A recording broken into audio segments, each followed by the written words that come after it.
আমার কয়েকজন কি বলবো যারা আছে বন্ধু ফেসবুকের বা ইনস্টার, তো আমার স্যালুনটা দেখতে চেয়েছিল। আজকে তোমাদের স্যালুনটা আমি ভিজিট করাচ্ছি। চলো, এইটা হচ্ছে ফেশিয়াল রুম।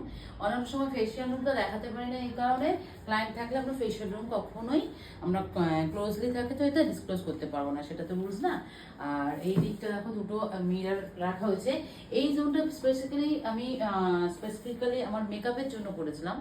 এই জোনটা করি, ঠিক আছে, ভালো লাগে, এই জায়গাটা সুন্দর।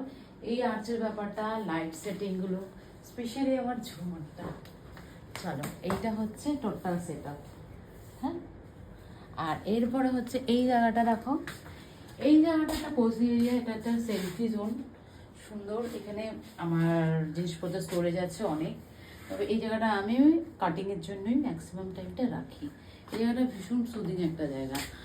আর একটা পার্ট হচ্ছে আমার এটা হচ্ছে আমার শ্যাম্পু জোন বলতে পারো, বা পেডিকিওর, শ্যাম্পু স্টেশন যেগুলো আছে সব, আইব্রোজ এই জায়গাটাতে আমার হয়ে থাকে।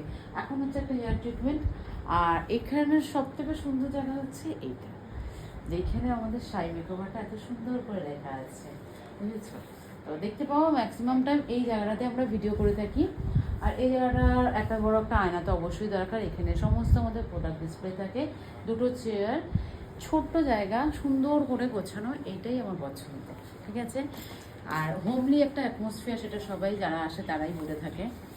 তো কেমন লাগলো তোমাদের? তোমরা বারবার করে দেখতে চেয়েছিলে আমার মানে রুমটা, মানে ফেশিয়াল রুম প্লাস হচ্ছে যেখানে ট্রিটমেন্ট হয় সবটা। তো এইটা হচ্ছে আমার এটা শান্তির জায়গা একদম। এই জায়গাটা বাড়িতে থাকি, কিন্তু এই জায়গাটা আসলে একটা আলাদা ফিলিংস। আমি পুরো কুল এই জায়গাটায়, তাই না? চলো, তোমাদের কেমন লাগলো অবশ্যই কিন্তু জানি।